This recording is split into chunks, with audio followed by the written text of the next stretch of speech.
Gooftaa Yesuusitti kan jaallatamtan kabajamtoota hordoftoota sagantaa keenyaa maqaa Gooftaa keenya Yesuusiin nagaa isin gaafannaa attam jirtu.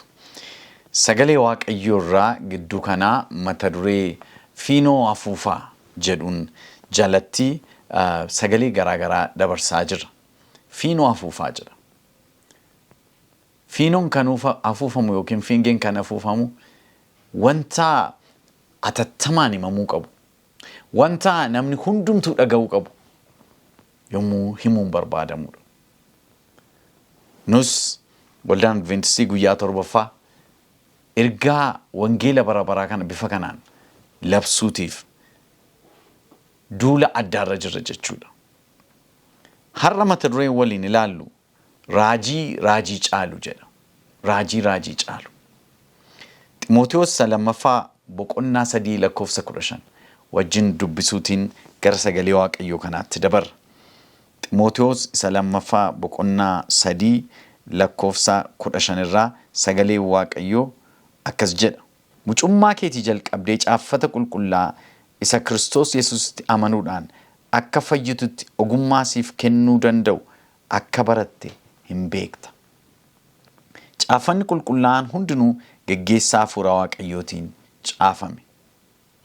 Barsiisuuf, balleessaa hubachiisuuf, qajeelchuuf, qajeelummaattis leenjisuudhaaf dhimma hin baasa. Namni Waaqayyoo waa gochuuf kan danda'e, hojii gaarii hundumaafis kan qophaa'e akka ta'u hin godha jedha. Kadhata godhanii gara sagalee Waaqayyoo kanaatti haa dabarru. Hin kadhan. Waaqayyo Waaqa abboota keenyaa, Waaqa raajotaaf ergamootaa, mootii bara baraa.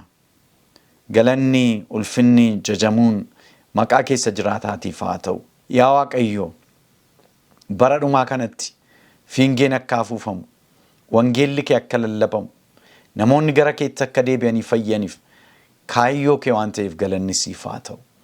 Yeroo kana immoo raajii caalu sagalee kee ta'uusaa barachuuf jenna.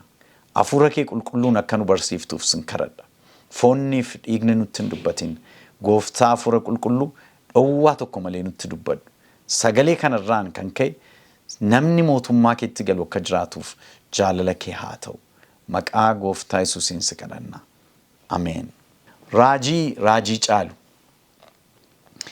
Bara kana keessaa namoonni Waaqayyo maal jedhaa? Waaqayyo maal natti dubbataa? jedhanii dhaga'uu barbaadu. Kanarraan kan ka'e yaalii garaagaraa godhu. Nama garaagaraa hordofu. Iddoo garaagaraa dhaqu. Garuu raajii caalu sagalee Waaqayyooti, saba Waaqayyoo. Sagalee Waaqayyoo kuni raajii caaludha. Macaafni qulqulluun raajii caaludha. Sabab isaa beektonni hundumtuu kanaan madaalamu. Barsiifni hundumtuu kanaan madaalamu. Raajonni hundumtuu kanaan madaalamu. Kennaan hafuuraa garaagaraa hundumtuu sagalee Waaqayyoo kanaan madaalamu. Kanaafuu sagaleen kuni macaafni qulqulluun raajii caaludha. Raajii caalu. Sagalee Waaqayyoo keessaa raajichi Isaayaas boqonnaa 8:20 waa'ee raajotaa, waa'ee namootaa yommuu dubbatu akka sagalee kanaatti yoo hin dubbatan ta'e ifni isaan keessa hin jiru jedha. Akka sagalee kanaatti yoo hin dubbatan ta'e. Saba Waaqayyoo madaalli keenya sagalee Waaqayyooti. Qajeelfamni keenya sagalee Waaqayyooti. Raajiin keenya sagalee Waaqayyooti. Sagalee Waaqayyoo raajii hundumaa caaludha. Galanni isaaf haa ta'u. Kun immoo akka nu bira ga'u, akka nuyi sirriitti gadi fageenyaan qorannee barannee namoota kan biraas hubachiifnuuf Waaqayyo carraa nuu kenneera. Macaafni qulqulluun macaafa lafarratti argaman hundumaa keessaa macaafa hundumaa kan caaludha.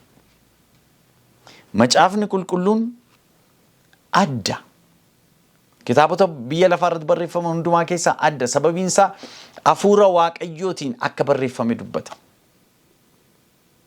Kanarraan kan ka'e Phaawulos isa wajjin kan tajaajilu Ximootiyoositti yommuu xalayaa barreessu mucummaa keetii jalqabdee caaffata qulqullaa isa Kiristoos Yesuusitti amanuudhaan akka fayyitutti ogummaa siif kennuu danda'u akka baratte hin beekta. Macaafni qulqulluun saba Waaqayyoo ogummaa namaaf kenna. Ogummaa maali? Ogummaa fayyinaaf ta'u. Waaqayyoof galannaa ta'u. Ogummaa ittiin qabeenya horatan qofa miti. Macaafni qulqulluun ogummaa ittiin qabeenya horatanis namaaf kenna. Ogummaa itti fayyaan jiraatan namaaf kenna. Ogummaa itti maatii gaarii ittiin uummatan namaaf kenna. Ogummaa itti hariiroo waliin qabaatan namaaf kenna macaafni qulqulluun. Haa ta'u malee hunduma caalaa ogummaa fayyina namaaf kenna. Ogummaa karaa fayyinaa namatti agarsiisu namaaf kenna macaafni qulqulluun. Phaawulos Ximootiyoosiin akkas jedha, mucummaa keetii jalqabdee caaffata qulqullaa isa Kiristoos Yesuusitti amanuudhaan akka fayyitutti ogummaa siif kennuu danda'u akka baratte beekta. Ogummaan macaafni qulqulluun nuuf kennu saba Waaqayyoo ogummaa fayyinaati. Ogummaa Yesuus Kiristoositti amanuuti. Ogummaan Waaqayyoo, ogummaan macaafni qulqulluun nama barsiisu warra biyya lafaatti gowwummaa fakkaata.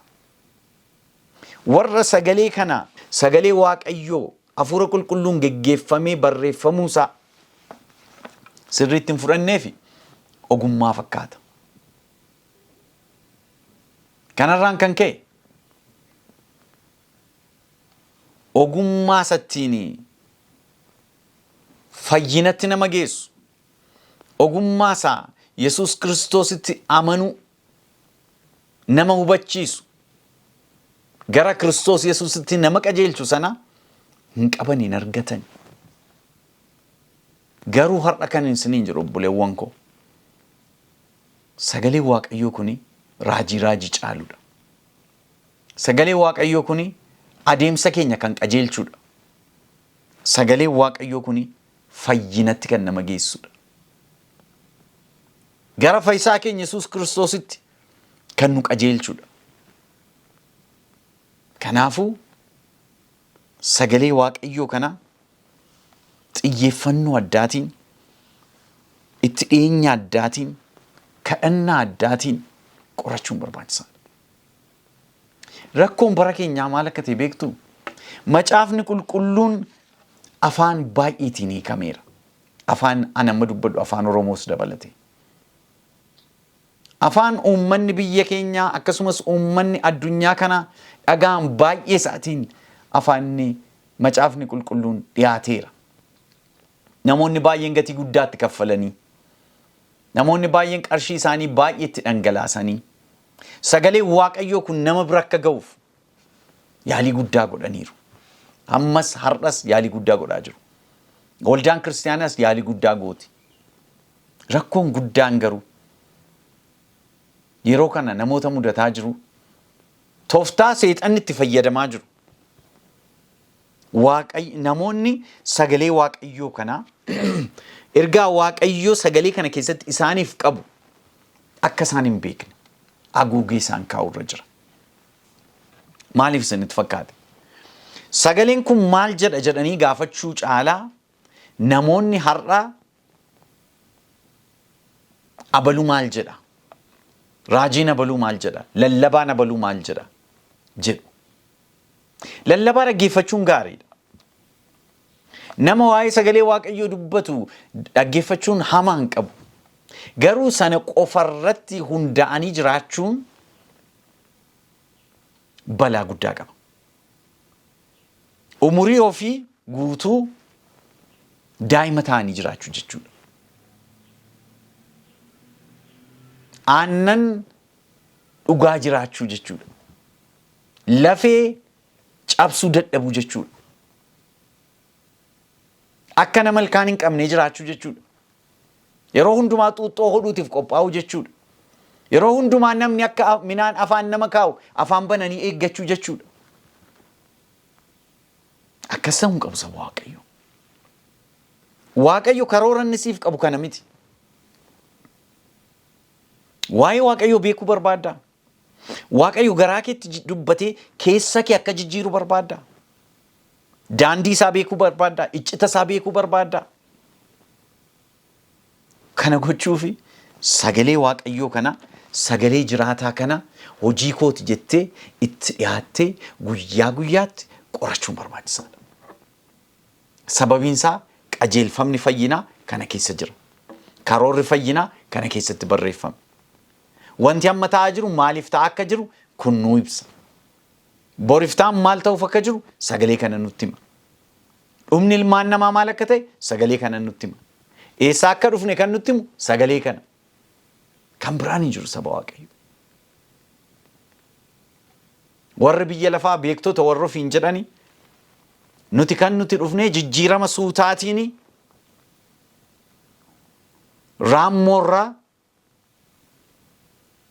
raacharraa, qurxummiirraa, qamaleerraa, daljeessarraa dhufne jedhanii dubbatu. Maaliif akkas jedhu? Seexanatu ija isaanii jaamse. Dhugaa Waaqayyoo kanaaf iddoo kennuu dadhabani. Kan harkuma namootaatu barreesse maal hiikkaa qaba? Kun warra duriitu, warra gowwootatu, warra doofaatu barreesse jedhanii yaadu. Saba Waaqayyo dhugaan isaa garuu ergaan kuni hafuura qulqulluutiin kan barreeffamedha. Caaffata qulqullaa kanaaf jedhame. Geggeessaa hafuura qulqulluutiin barreeffame. Ergaa Phexros isa lammaffaa keessaa dhaqeen dubbisuu barbaada. Ergaa Phexros isa lammaffaa boqonnaa 1:19 irraa ka'ee sagalee Waaqayyoo akkas jedhee dubbata. Ammas dubbii raajonni dubbatan kun caalchisee nuuf cime.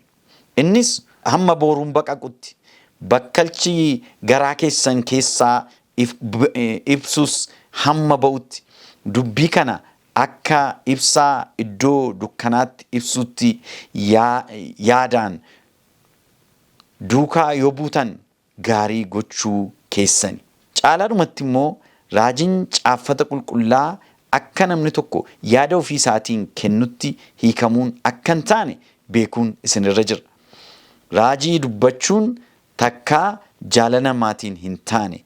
Garuu namoonni hafuura qulqulluudhaan geggeeffamanii wanta Waaqayyoo biraa fudhatan dubbataniiru. Kanaan barreeffame macaafni qulqulluu. Fedha namaatiin dhufe hin jedhu. Yaaduma namaatiin ka'anii yookiin ta'anii qorannoo geggeessanii, riisarchii geggeessanii barreessanii jedhu. Sagalee Waaqayyoo yommuu dubbatu raajiin dubbachuun yookiin sagaleen raajii kun caaffanni qulqullaan kun takkaa jaalala namaatiin hin taane jedha. Jaalala namaatiin miti kan inni ta'e. Garuu namoonni hafuura qulqulluudhaan geggeeffamanii wanta Waaqayyo isaanitti dubbate dubbatanii wanta Waaqayyo isaanitti mul'ise barreessanii ergaa erganii. Kun immoo maal nutti agarsiisa? Akkuma sila jedhe eessaa akka dhufne nutti agarsiisa. Waaqayyo uumaa keenya akka ta'e macaafa kanarraa barra saba Waaqayyo. Badii biyya lafaa kanarratti ta'aa jiru maaliif akka inni ta'u? Cubbuun maal ilmaan namaa akka inni godhaa jiru sagalee Waaqayyoo kanatti nutti hima. Saayinsiin kana nutti himuu hin danda'u. Waa'ee cubbuu, waa'ee hamminaa, waa'ee seexanaa saayinsiin nutti himu. Saayinsiin seexanni hin jiru isiniin jedha. Wanti ijaan hin mul'anne hin jiru isiniin jedha saayinsiin. Gowwummaan kana caalu hin jiru. Kanaaf macaafni qulqulluun ogummaan Waaqayyoo biyya lafaatiif gowwummaadha. Gowwummaadha. Garuu saba Waaqayyoo dhugaansaa Waaqayyo akka nu uume, Waaqayyo jiraata akka ta'e, ilmaan namaa cubbuutti akka kufanii, cubbuun immoo badiisa akka inni fide. Waaqayyo immoo badiisa sana jalaa ilmaan namaa karaa ilma isaa gooftaa keenya Yesuus Kiristoosiin gara fayyina bara baraatti deebisuutiif akka inni karoora fayyinaa diriirse sagalee Waaqayyoo kun dubbata. Gooftaan keenya Yesuus Kiristoos dhiyootti deebii akka dhufu sagaleen kun hin dubbata. Abdii nuuf kenna. Sagaleen kuni karaa raajotaa, karaa bartootaa baroota dheeraatiif dubbataa ture. Wanti inni dubbate immoo akka sagaleen kun dubbatetti raawwatamaas ga'aniiru. Xiqqoo qofa tafe saba Waaqayyoo. Warri hafan suni wanti isaanii hin raawwatamneef sababi tokko jiru. Akkuma sagantaa sadarbe irratti dubbadhe Gooftaan keenya Yesuus Kiristoos akka inni dhufu, Masiihichi akka inni dhufu kakuu moofaa keessatti dursee dubbatamee ture. Kakuu haaraa keessatti maal jedha Phaawulos? Yommuu yerichi ga'ettedha Galaatiyaa keessatti. Waaqayyo ilma isaa durbarraa akka inni dhalatu taasise yeroon isaa ga'etti jedha. Yeroon isaa ga'etti Gooftaan keenya Yesuus dhufe. Yeroon isaa ga'etti Gooftaan keenya Yesuus du'e. Yeroon isaa ga'etti du'aa ka'e. Yeroon isaa ga'etti samiitti ol ba'e. Yeroon isaa ga'etti immoo deebi'ee dhufa. Deebi'ee dhufa Yesuus. Abdii qabna kanarraan kan ka'e. Garuu abdiin kun kan nuuf kaawwame macaafa kana keessa. Kanaafuu macaafa kana itti dhiyeenyaan qorachuun, itti dhiyeenyaan beekuun, sagalee kana immoo hordofuun, itti jiraachuun waan filannoo qabu inni saba Waaqayyoo. Dubbiin kun dubbii yookiin jireenya ittiin argatan yookiin immoo murtoof namaa ta'udha. Yookiin yoo kana dhaga'uu didan kan ittiin badan, yoo dhaga'an immoo kan ittiin jireenya bara bara argatanidha. Saba Waaqayyoo ergaa kana kan dhaggeeffataa jirtan. Sagalee kanaaf garaa keessan kan hin laanne, murteeffattanii waan sagaleen kun jedhu kan hin hordofne yoo jiraattan Waaqayyoo waamicha addaa isinii dhiyeessaa jira. Kottaa gara isaa. Kottaa Yesuus harka isaa bal'isee isin waama. Kottaa gara sagalee isaatti. Gara fayyina isaatti kottaa. Waaqayyo ammas yaaddan caalaa gaariidha galanni isaaf haa ta'u. Waaqayyo ammas tilmaamtan caalaa akeeka gaarii, yaada gaarii isiniif qaba. Kottaa gara isaa. Gara sagalee isaa kottaa. Gara fayyina isaa kottaa. Sagalee isaa kana yoo fudhattan malee, sagalee isaa kana yoo hordoftan malee, sagalee isaa kanaaf iddoo yoo laattan malee jireenya bara bara argachuu hin dandeessan. Macaafni kuni seexanni macaafanni biyya lafaarraa jibbu keessaa isa hundumaa caaludha. Baay'ee jibba, baay'ee balaaleffata. Balleessuutiif yaalii garaa garaa godhe. Mootonni abiddatti naqanii gubuutiif yaalan turaniiru. Sagalee Waaqayyoo garuu badee hin banne. Sababiin isaa harka Waaqayyootu irra jira. Sababiin isaa karoora Waaqayyootu irra jira. Eenyuyyuu karoora Waaqayyoo karaatti hambisuu hin danda'u galanni isaaf haa ta'u. Eenyuyyuu. Sagalee Waaqayyoo kana hidhee kan hambisuu danda'u hin jiru. Ani hidhameera sagalee Waaqayyoo garuu hin hidhamu jedhe Phaawulos. Ani miilla kootti sibiilli kaa'ameera. Sagalee Waaqayyoo kun garuu gonkumaa hidhamuu hin danda'u jedha.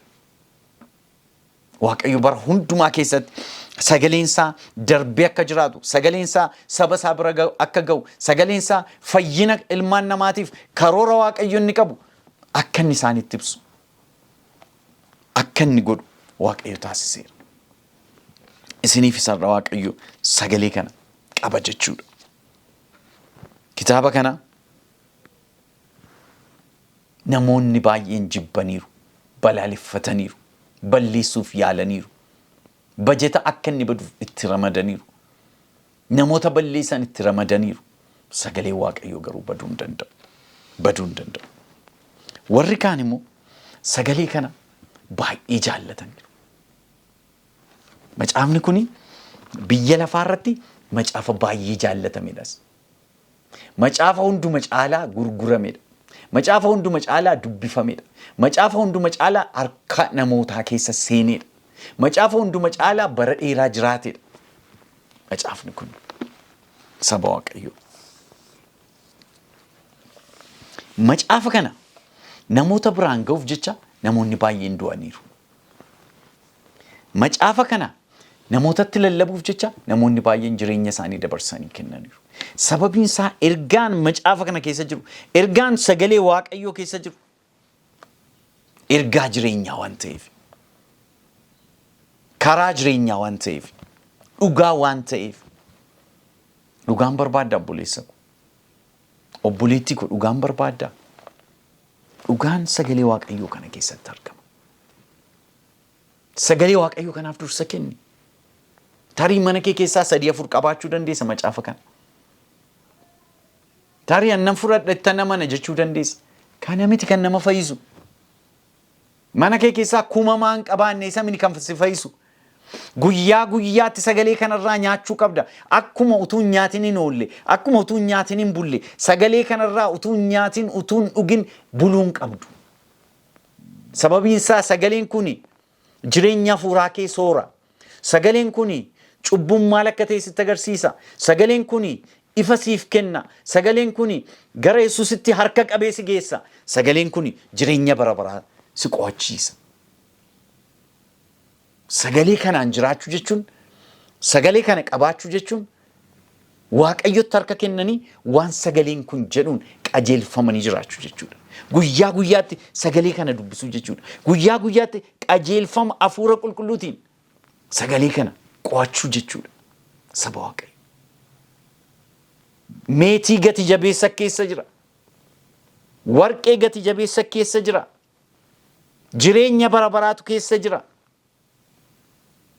Jireenyi bara baraa keenya Yesuus Kiristoos. Yoo Yesuusin hordofuu barbaadan sagalee kana beekuun baay'ee murteessaadha. Namoota baay'eetu sagaleen kun namoota kan biraa bira akka ga'uuf lubbuu isaanii dabarsanii kennan. Balaatti dabarsanii of kennan. Namichi tokko namichi biyya Netherlands jedhamu keessatti dhalate tokko yeroo dhiyoo du'e bara akka lakkoofsa faranjiitti bara 2022tti du'e. Andrew jedhama, brother Andrew jedhamee beekama. Namni kuni waa'een sagalee Waaqayyoo erga galee fi booddee macaafa qulqulluu erga hubatee booddee jireenya isaa guutu. Macaafni qulqulluu kun biyya wangeelli hin geenye akka ga'uuf aarsaa guddaa kaffaluudhaan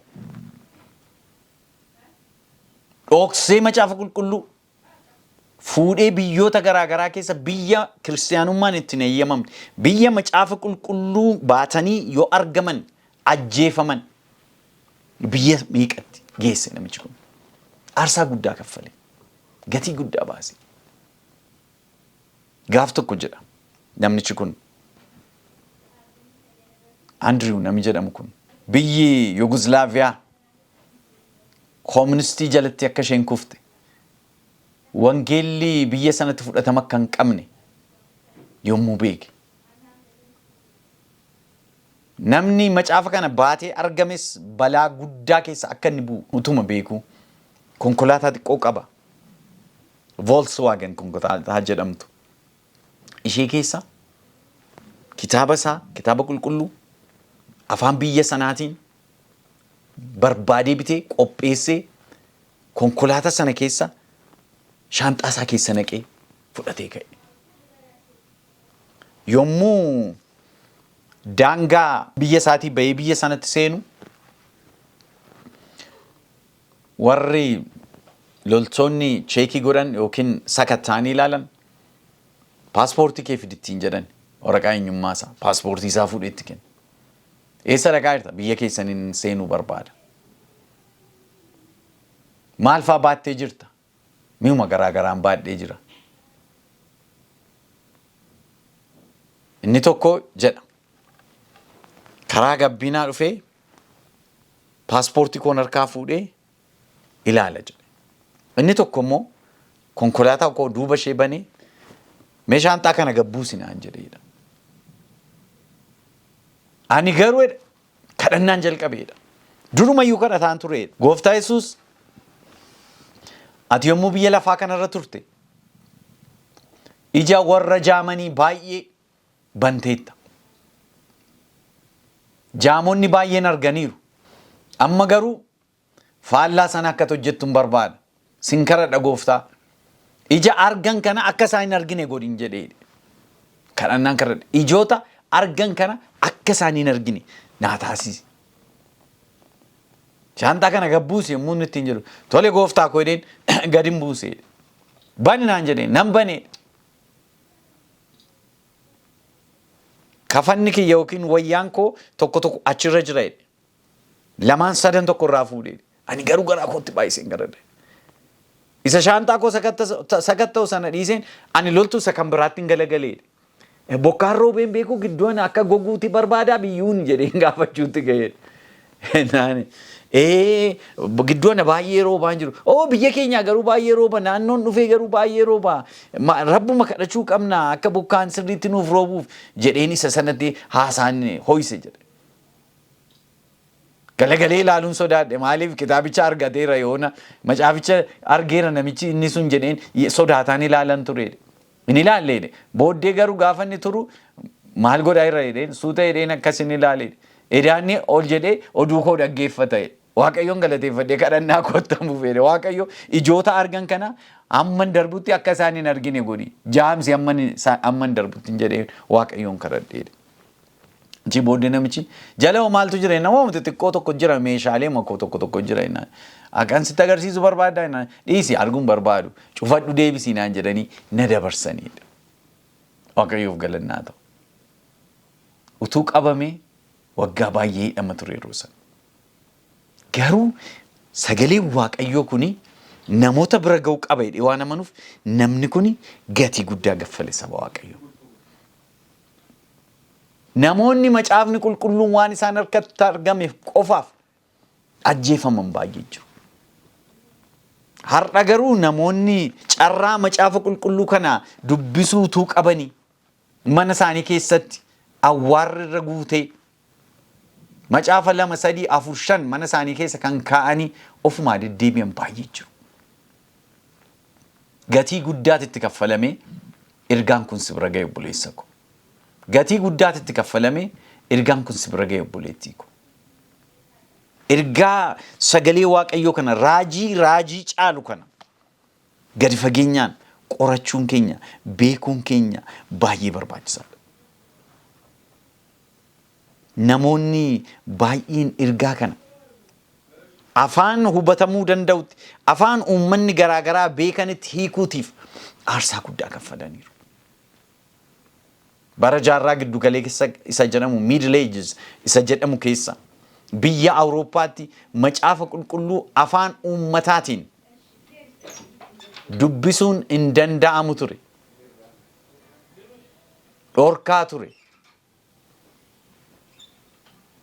Macaafa qulqulluu warra beekan, warra beektota, warra baay'ee baratan, warra afaan Giriikii beekan, warra afaan Ibraayiw beekan, warra afaan Laatiinii beekan qofatu beeka ture macaafa qulqulluu dubbisuu danda'a ture. Bifa nama gaddisiisu. Seexanni sagalee waaqayyoo beekumsaan qabee hidhee ture.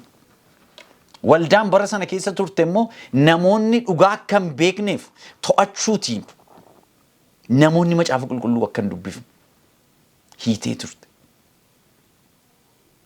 Afaan luboonni qofti mana barumsaatti baranii dubbisuu danda'an qofaan akka inni taa'u gootee turte waldaan.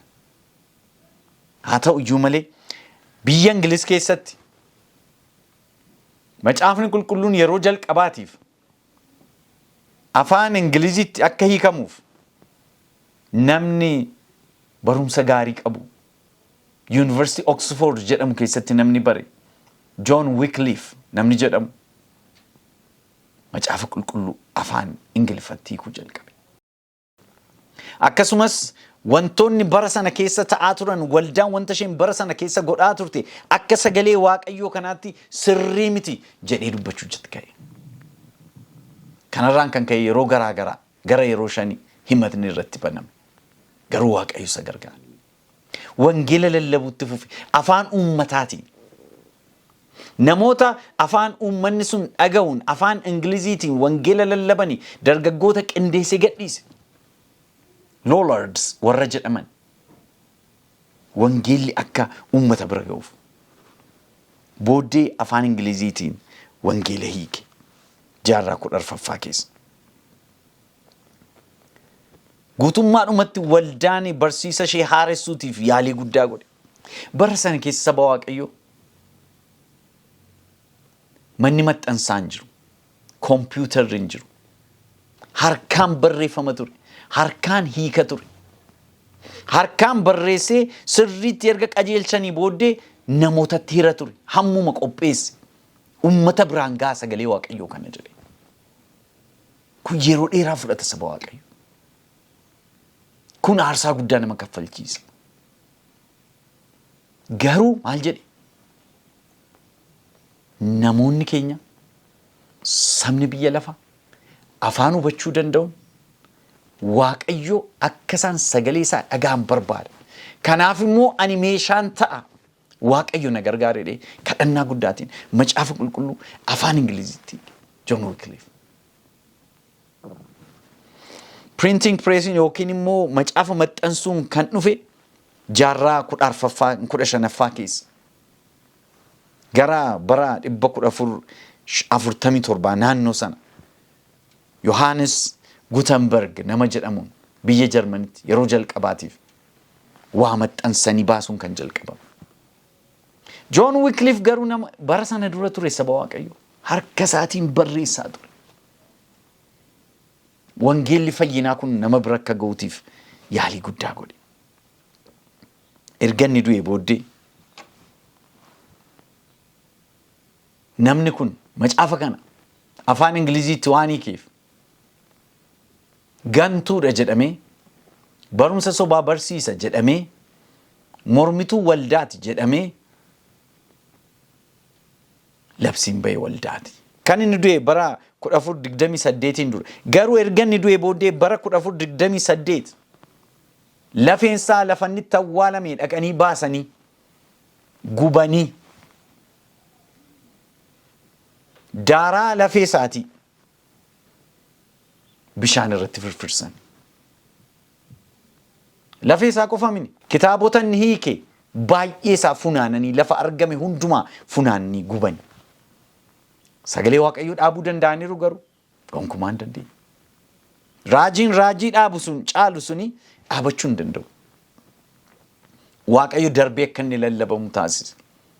Namoonni kan biraa itti fufanii dabarsanii sagalee waaqayyoo sana saba biraan ga'ani. Akkuma beektani afaan Oromootti yeroo jalqabaatiif macaafa qulqulluu kanii kan abbaa gammachiisu yookiin Onesimoos Nasiib aarsaa guddaa kaffalanii. Namni sun wangeelaa yommuu macaafa qulqulluutti dhiifama macaafa qulqulluu yommuu afaan Oromootti kan oolmaa guddaa saba waaqayyootiif oolan. Oolmaa guddaa saba Oromootiif oolan. Wangeelli saba keenya bira akka inni ga'uuf ga'ee hammana hin jedhamne ga'ee guddaa taphatan. Waaqayyo bifa nama ajaa'ibuun itti fayyadame. Namoonni baay'een iji isaanii akka banamuuf meeshaa ta'an. Bifa sanaan kan wangeelli kun nu bira ga'e saba waaqayyoo. Bifa sanaan. Ergaan waaqayyoo kuni baay'ee barbaachisaadha. Ergaa akkasumaan ta'e miti. Mee seera keessa deebii boqonnaa 32 keessaa dubbisuun barbaada. Macaafa seera keessa deebii boqonnaa 32 irraa lakkoofsa 47 irratti sagalee waaqayyoo waan inni dubbatuun isinii dubbisuu barbaada. Akkas jedha sagalee waaqayyoo.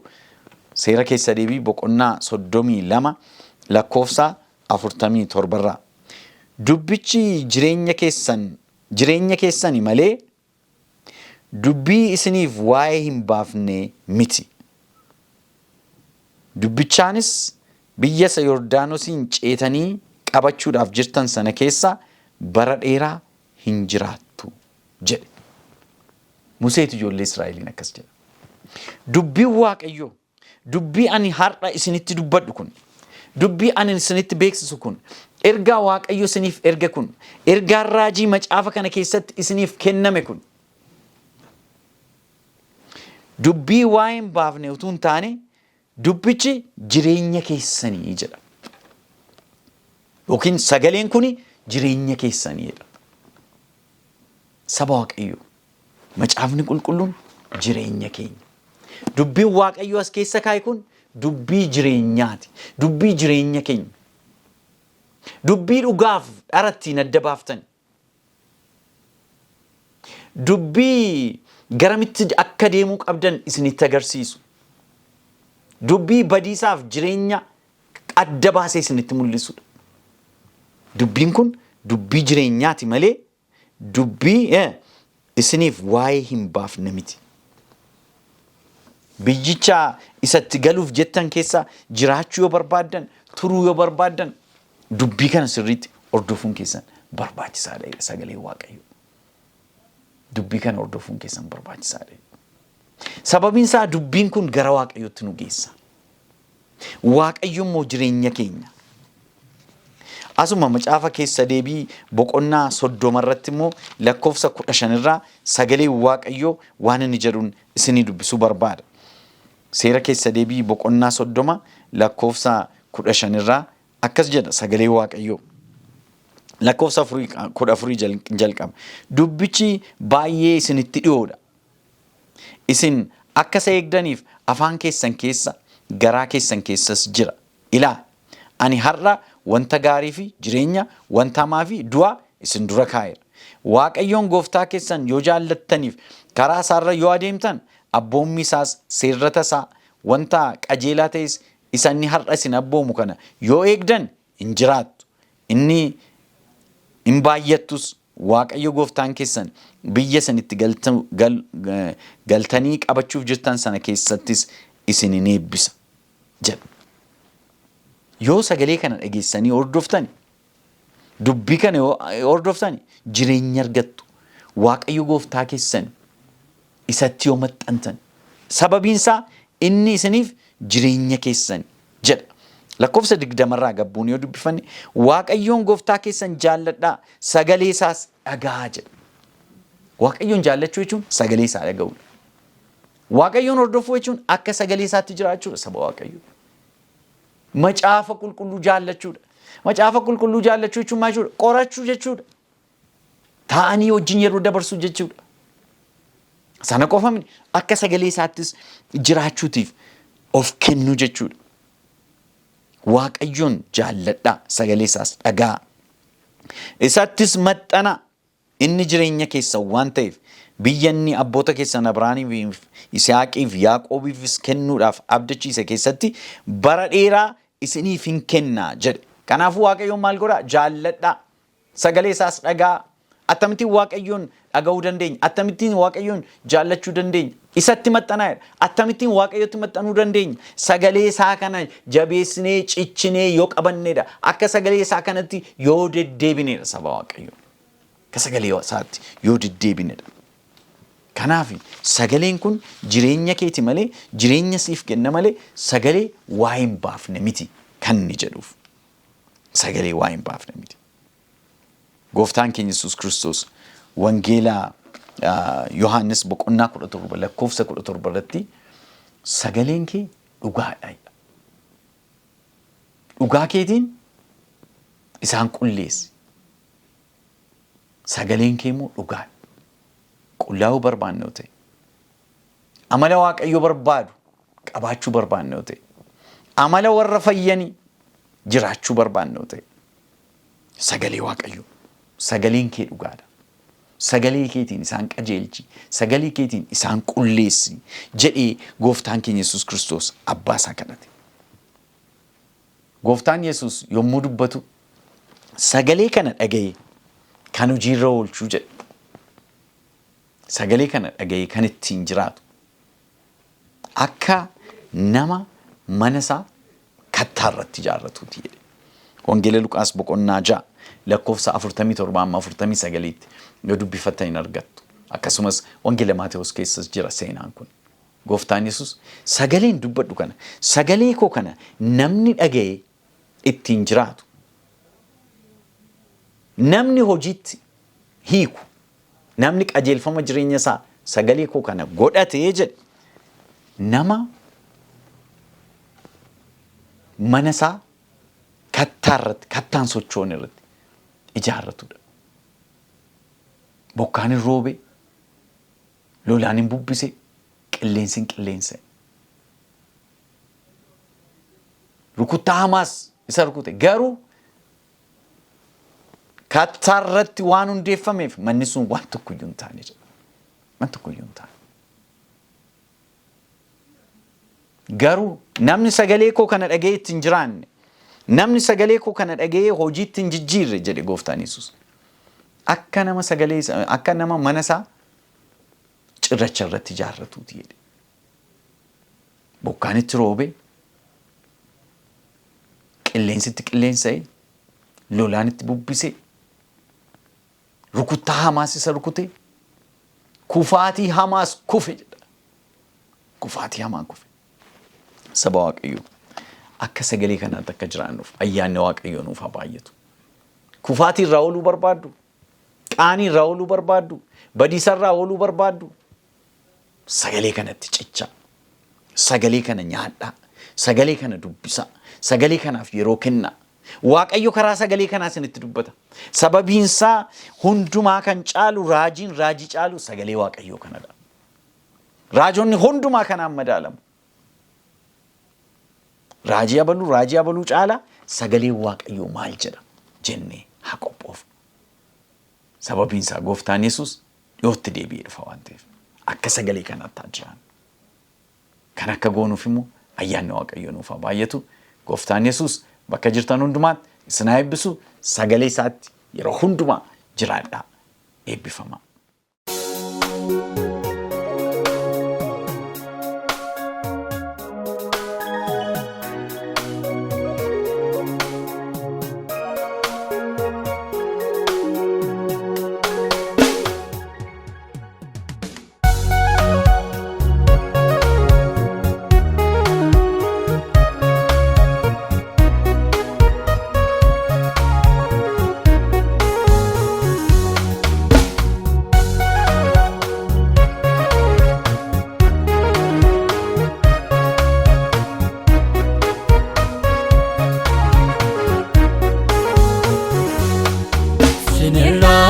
tu garanko dute anan na fayyiste yakkan qabdu badingone qofta halan garibante to atina fin bafne ati chubbu goti sana enyoni yadatamu sitonat kenne bokolna kan nabdabatu wabilu buko naftati yomiyo sinramfadu situ jirenya nablati sampayu ko sikofa ichiti diran injiru soul finakiriste ufte sena ko jiru Tibastin beka awade ani sinisu tidi gana bitati fanora tulbate Yesu almata lupuko undana mosiste galana rakina edu rana jesiste ulfatu sanate aye kormaniko ati sarra guddan jalta Yesus jalaleko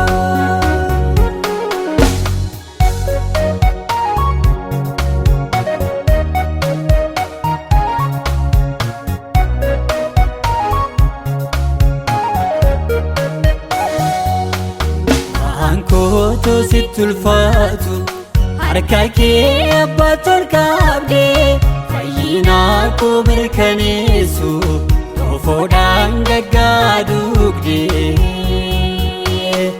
buke simararfane anaf batte fandojida tabadisana olcho nafal nesi kofada kan nabdabatu wabilu buko naftati yomiyo sinramfadu situ jirenya nablati sampayu ko sikofa ichiti diran injiru soul finakiriste ufte seenaa koo jijjiiru sanatti baasteen beeka raawwadhee ani sinniisu ati dhiiga naa bitaate fannoorratti ol baate Yesuus falmata lubbuu koo hundaana moosiste galaana rakkinaa hedduu irra na ceesiste ulfaatu sanatti baay'ee qormaanni koo ati sarara guddaan caalta Yesuus jaalallee koo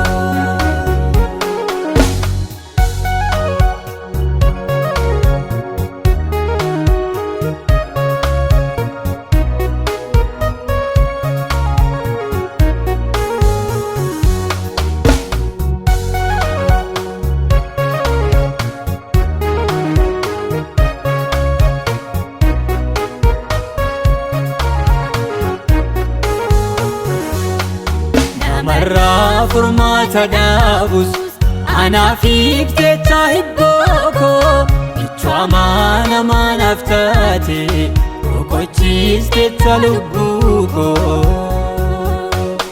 iddoon kuufee ol na kaaste na qabdee harka keetiini hundaagaatamu olmaan kee tolleef gaarummaan kee suuni kan naaf dhaabatu wabii lubbuu koo naaf taate yoomiyyuu sin irraanfadhu siitu jireenya naaf laate dhoksaan faayyuu koo si qofa icciitiin biraan hin jiru osoo ulfina kee dhiiste ufte seenaa koo jijjiiru sanatti baasteen beeka raawwadhee ani sinniisu ati dhiiga naa bitaate fannoorratti ol baate Yesuus falmata lubbuu koo hundaana moosiste galaana rakkinaa hedduu irra na ceesiste ulfaatu sanatti baay'ee qormaanni koo ati sarara guddaan caalta Yesuus jaalallee koo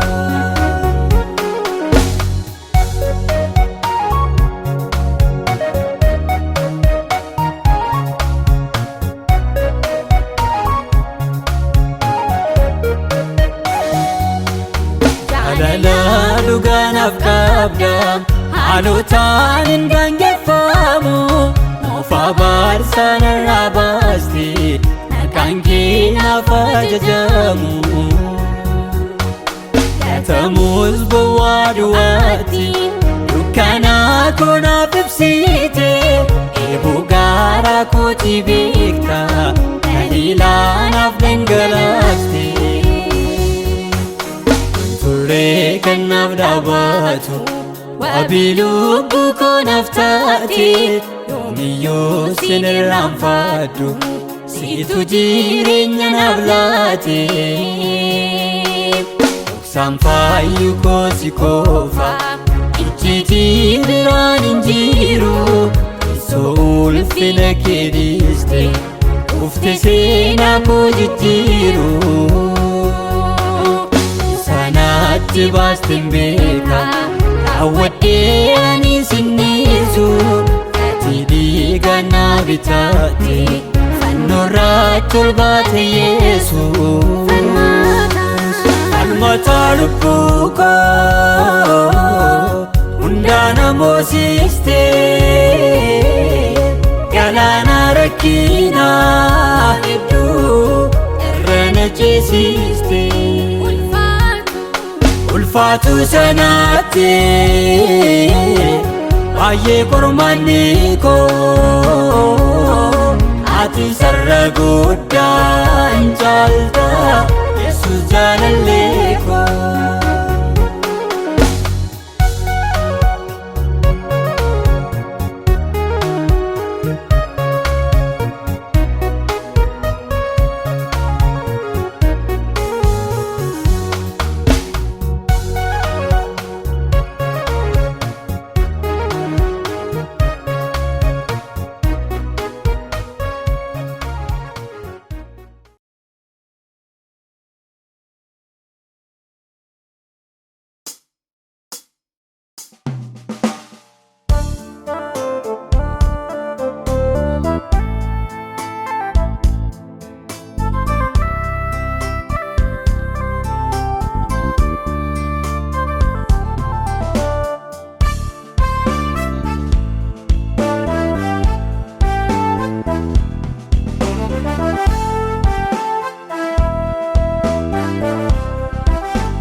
Rakkina keessatti naabukkee kan naabattee yeroo dhibbuuf abdii kutannaa lubbuu koof boqonnaa kan laattee harka keerrattaan obbaafadhee haara galfadhe waanjoo kootti gargaaraa warra hiyyeessotaa naaf ulfaadhu abbaa kooti gargaaraa warra hiyyeessotaa naaf ulfaadhu abbaa kooti.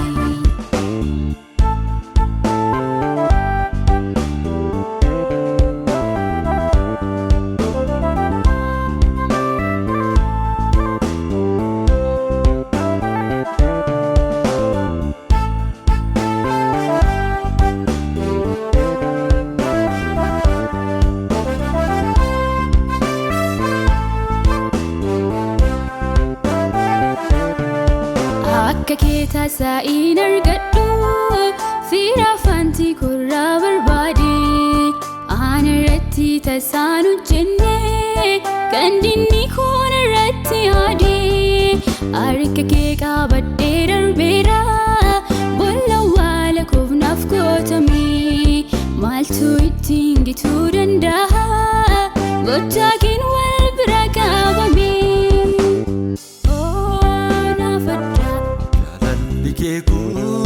Naafadda oh naafadda marartiin kee kun naafadda oh naafadda kunuunsi kee kun naafadda oh naafadda araarri kee kun naafadda.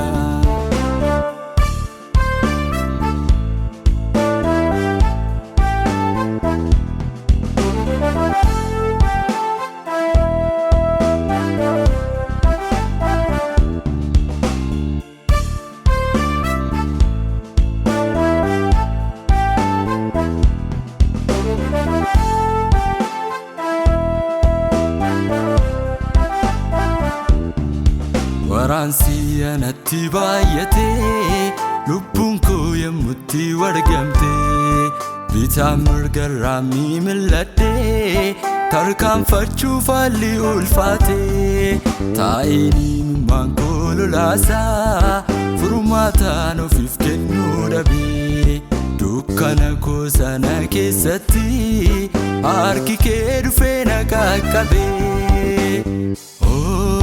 Naafadda jaalalli kee kun naafadda oh naafadda marartiin kee kun naafadda oh naafadda kunuunsi kee kun naafadda oh naafadda araarri kee kun naafadda.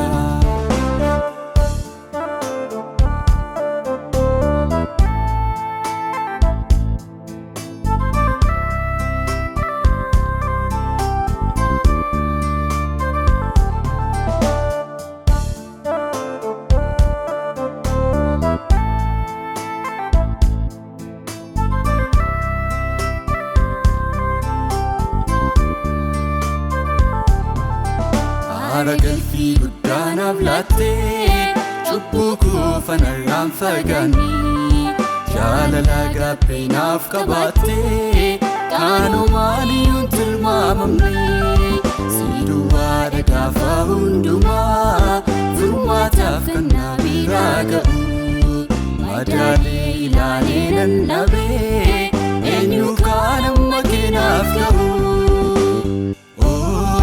naafadha jaalalli kee kun naafadha naafadha marartiin kee kun naafadha naafadha kunuunsi kee kun naafadha naafadha araarri kee kun naafadha